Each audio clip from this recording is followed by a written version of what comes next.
I live between the mountains and the water. How they are connected is no more clear than in the Skagit Valley in the northern part of the state, Washington State. Today, I'm traveling up valley from the edge of the Salish Sea to the entrance of the North Cascades with camera in hand, ready to greet whatever nature presents to me. Whether that is a sweeping landscape, a surprise wildlife encounter, or the view of the entire valley filled with a low sea of clouds. Few scenes are more Pacific Northwest than foggy, moody treetops. This first set of images, captured with my 100-400 telephoto, was a great way to kick off the day.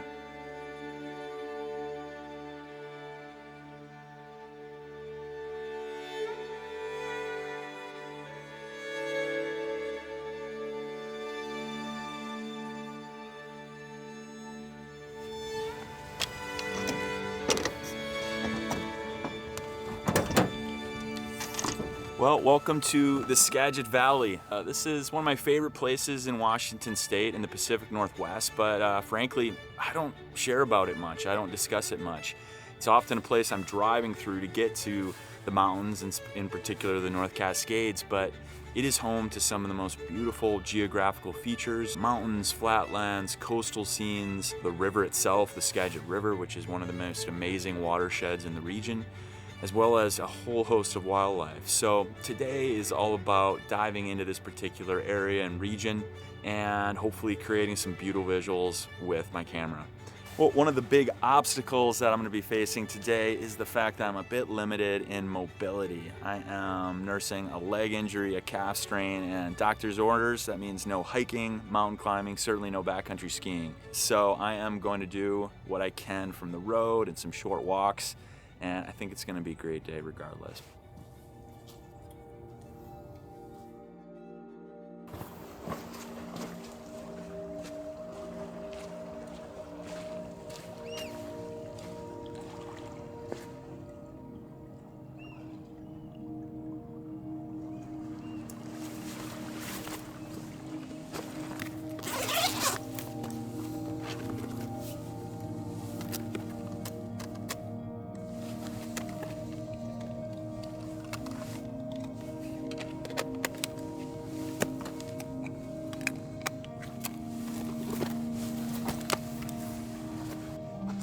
So I've made it down from Mount Erie and I am at Deception Pass, one of the greatest state parks in Washington State.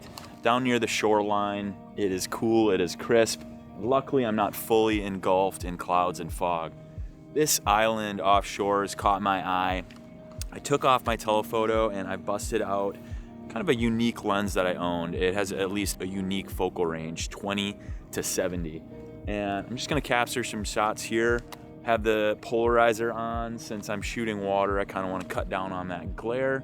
And yeah, this might be a first good shot here at the state park. When arriving at a particular location, I often capture the first thing that catches my eye, sort of as a warm-up. This island was a good starting focal point, even if overly simplistic. After experimenting with a few variations, a wide shot, a tighter shot, a vertical shot, and another one with a foreground, I turned my view more inland to see what else there was to capture.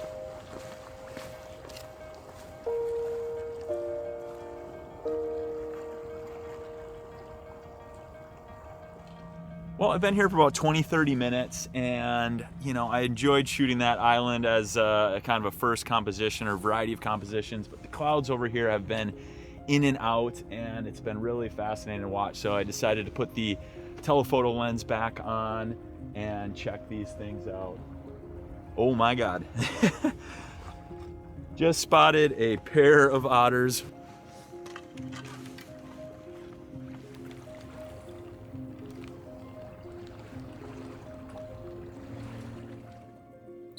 An interruption in my video shooting, I will always welcome. These pair of otters snuggled on the rock for a quick shot, but then quickly dropped back into the water. Before swimming away out of sight, I snapped 2 final shots as they curiously looked in my direction, almost as if they were happy to pose for the camera. Capturing them among their aquamarine world was stunning, but I couldn't help but love this black and white edit. I felt it really displayed the details in their face and honestly, their personalities. All right, where were we? I was about to shoot some landscape shots and some shots of the bridge, and then, pesky pair of adorable sea otters snuck up behind me, and I had to get a few shots before they floated away. I'm definitely gonna keep an eye out for them. But anyway, I'm gonna show you all what I'm looking at here, what's kind of caught my eye. The fog has lifted enough or kind of faded enough that I'm seeing the famous bridge here at Deception Pass. That is an amazing little visual right there. And really loving how the clouds are kind of sneaking in between the geographical features over there on the north side of the bridge. Also really intrigued by these treetops here. It's right on the edge of where the fog starts and ends. So I'll take a few more shots here and probably move on.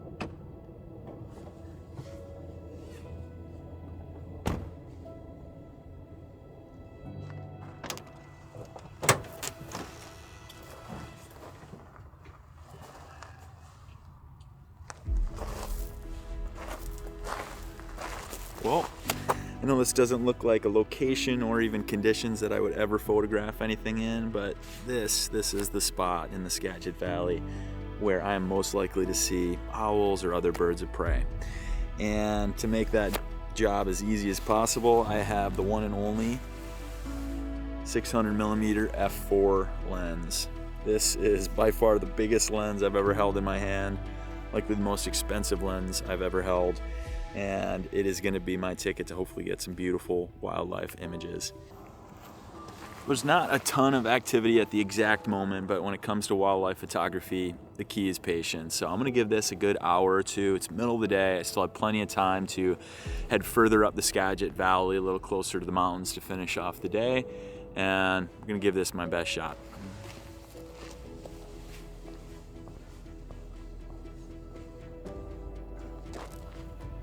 "30 long minutes went by without seeing one feathered friend. But then, all of a sudden, a majestic hawk. And then, a blue heron, which I patiently waited to take off in flight. It was almost like a staring contest, and it was one I lost. But I did capture a shot of his heron friend nearby. And that was really something.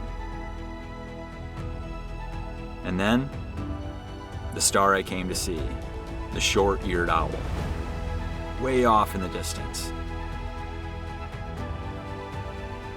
It slowly but surely made its way closer and closer. And eventually, it decided to perch on the closest post.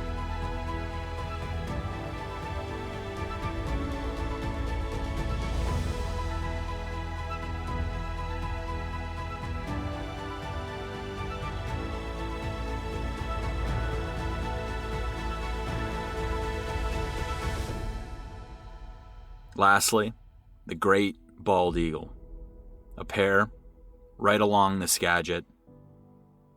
What a sight, truly majestic and regal.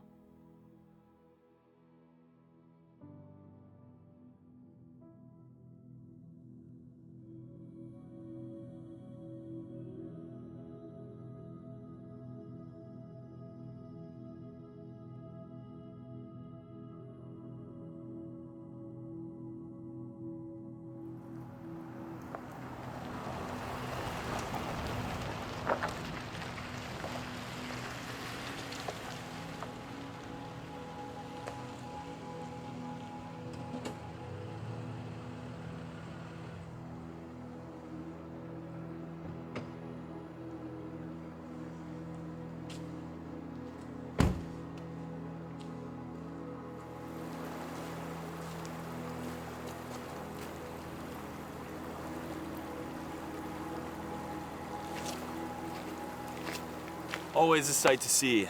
The mighty Skagit River, one of the great rivers and watersheds in the state. 150 miles long, starts in British Columbia, cuts through the North Cascades and drains into the Puget Sound. This is home to some of the great salmon runs, which brings the eagles. And I was definitely keeping my eye out for the eagles as I made my way up into the Skagit Valley further and to this point. Didn't see too many. I still think it's a little bit early in the seasons, but I think in the months ahead there's going to be plenty of bald eagle sightings, so more to come there. Anyway, it's that time of year when the days wrap up so quick. There's still about an hour light, and I'm going to take full advantage of it, get some more shots. I'm just going to head up the river just a little bit, the Cascade River that is, get a few more shots, might get a few aerials, and we will wrap up what has been an awesome day.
All right, folks, the hands are frozen, the light is gone, the day is done. Yet another great day out here. Really loved this journey through the Skagit Valley. This is yet another video where I'm kind of showcasing a different corner of the Pacific Northwest that I love so much. I'm already scheming new ideas, new locations, new shots to share with you all. As always, any suggestions, feedback, please leave them down in the comments below. I read them all and I appreciate everyone. And if you haven't already, subscribe to the channel. It would help a lot. It would mean a lot, given what I'm trying to build here. And we'll see you all in the next video in a week or two. Cheers.